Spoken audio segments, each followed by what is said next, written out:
Like, obviously we want Aaron around, and it's bad news that he's not here. The good news portion of it, with no Aaron and no Nick Wise, it means for you and I, Sam Cohen, zero adult supervision on the show today. Love it. Might sound weird because I'm the oldest guy on the show, but anybody who's been listening to the show long enough understands when I say no adult super. I'm not the adult in the room. I might be the old man in the room, physically, emotionally sometimes. You get weird when you get old, man, I'm telling you. I might be the old man in the room, but I'm never the adult in the room. I'm never the adult in the room. So no adult supervision on the show today for you and I. That's good news. Or tomorrow. Or tomorrow. Or Monday, for that matter. Oh, Nick will be back on Monday. So some adult supervision. But also bad news. We're just pissed. We're pissed today. It's a pissed off Thursday on the Pat and Aaron Show with Pat Donovan and Sam Cohen, who's with me, of course, as always, but especially with me now because Aaron is out. But we're pissed. We are pissed. This is not a good Thursday. All right. Good to see you in Beckles later today. And we'll make it a good day, right? We're not going to let sports ruin our day. But we're pissed. We've got a lot to be pissed about this morning, if you think about it, Sam Cohen. A lot to be pissed about. All right. The Rays winning streak ends at 6 games. Not the end of the world. I mean, it's just baseball. And, there's a million games. So losing a game in baseball, 30 games in, is not the end of the world. But the Rays win streak comes to an end yesterday. They just got a little bit better pitching from Gavin Williams. Cleveland did. And, of course, the game changed, and the difference was a 2-run home run from their outstanding rookie, Chase DeLauter. But the Rays winning streak comes to an end. No, not really a big deal again this early in the Major League Baseball season, 30 games in. But not a good thing. And then we've got the Tampa Bay Lightning. And it's astonishing. Thank God what we don't get paid for around here, Sam Cohen, is accuracy, right? We get paid, in my opinion, to be entertaining. And thankfully, statistically, it shows that we must be a little bit entertaining. But thank God we don't get paid for accuracy. And I always say, like, the idiots who think we should be right all the time, that's what you are, you're an idiot. Because the reason why we love sports is because we don't know what's going to happen.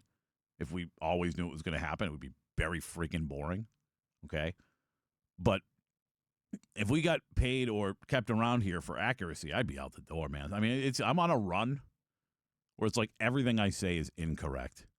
We did it during the draft, Sam. Rock Riley and I doing the draft.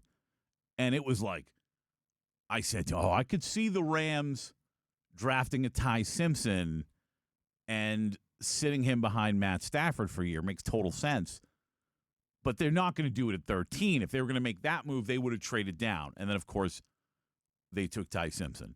And it was like one thing after another during the draft that I was like, well, no, probably not here. Probably not this. And it's like literally everything I said was incorrect. And I sat here yesterday, and I was like, Tampa Bay Lightning.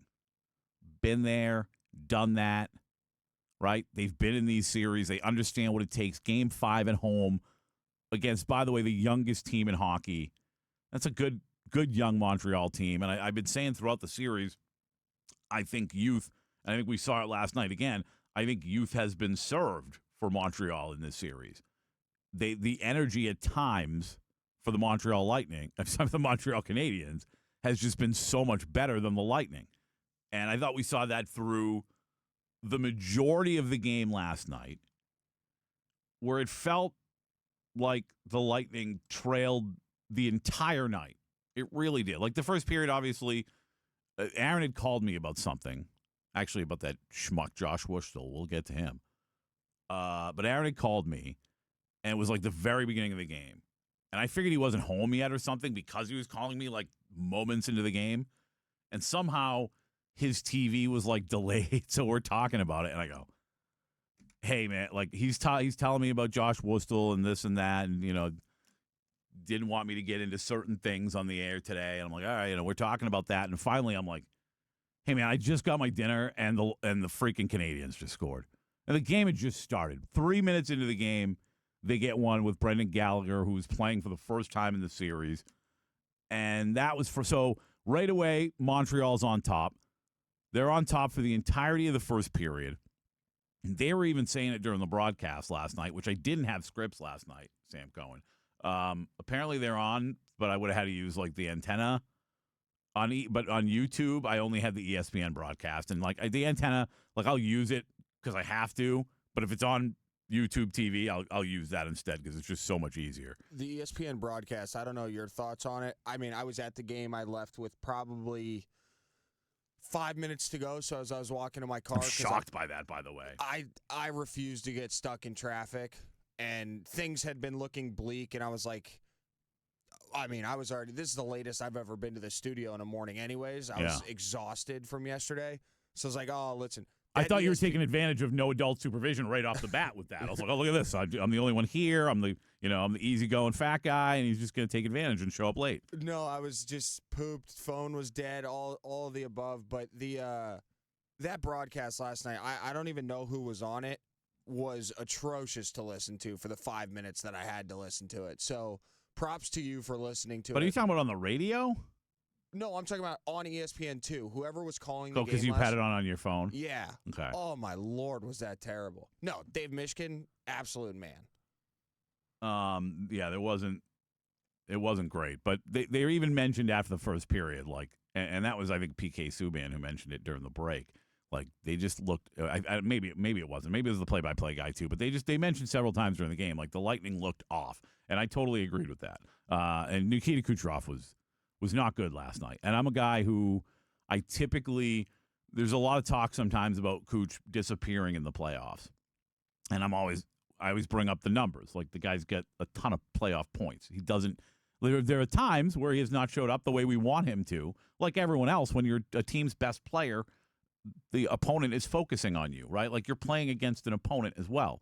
So I've always pushed back against the narrative that Nikita Kucherov doesn't show up in the playoffs. He didn't disappear last night because it was too obvious and too in front of our face for it to be a disappearing act. It was instead just bad, and you could see it. He was not good last night, and it's shocking to me in a Game 5 at home against a really young hockey team that you allowed. You know what comment I saw on X last? Not that I believe social media all the time, but a comment I saw and kind of agreed with on X last night more than any was that Montreal just wanted it more. How do you allow a younger hockey team that hasn't, that's what I said yesterday. Lightning have been here. They've done that. They know what this moment takes. Well, it didn't look like it last night, Sam. The one it's been eating at me the whole drive home last night. I was replaying the game in my head, and I was looking at numbers this morning when I got to the studio. The one for me, I mean, I'm as big a Lightning guy as you'll find, and the one that just keeps eating at me is Braden Point. And you touched on Kucherov last night about how you couldn't say he disappeared because it was so obvious how terrible he was. Braden Point, he did disappear. Yeah. With all due respect, sir, you're making $10 million a year. You've got 1 point through 5 games. No pun intended. He hasn't been great defensively. He's had some sloppy turnovers that have led to some easy goals for the Canadians. To me, people want to point the finger at Vazzy last night, and I know that third goal he gave up was horrible. There's no excusing that one. But he's the only reason there wasn't 6. Correct. I said to my dad at the end of the second period, I walked down to his seats to talk to him and my mom. They were lucky they weren't losing 6-1 last night. Yeah. And that's because Vazzy made some unbelievable saves. Even the first goal, he makes the first big save. Eric Chernak decides he's going to play patty cake in the lower corner, and you're just going to let Gallagher walk down the middle of the ice. So, to me, people want to point fingers at Vazzy. I don't agree with that. If we're going to point fingers over here in Tampa, somebody needs to point, pun intended, at Braden Point and tell him to wake up. Yeah, no, he's been disappointing in this series for sure. And I've talked about how important I think he is for this Lightning team to be who we want them to be, and that's a Stanley Cup contender. And we saw when he is playing his best brand of hockey, what he means to this team when they lost the Stanley Cup when he wasn't there. I mean, you could see that series once he was like he could not get the puck. The Lightning could not get the puck through the neutral zone almost at all. because they relied so heavily on Braden Point to be able to do that. I think now they've got more guys that are as good at doing it. That, when you talk about what Brandon Hagel can do for you carrying the puck, Jake Gensel as well, I think they've got guys that can do that. But Point has certainly not been as effective. And if he would have been, we might be having to talk about a very different series. But it doesn't feel good right now with 2 games to go, and the Lightning obviously need to win them both. It doesn't feel good the way this series is going. To lose that game at home and to look, I would say, I talk so much about them having been there and having done that and Montreal being so young. I would say the Lightning looked like the younger team last night, but they were too slow for me to say that.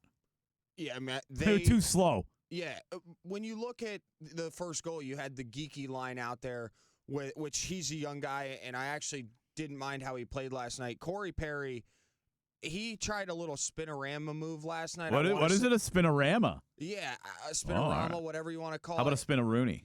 But he had the move last night. I was sitting next to a gentleman who was from the Czech Republic who was there covering Eric Chernak and Juraj Slafkovsky for the Canadians, and we both joked, and I'm a big fan of the Worm.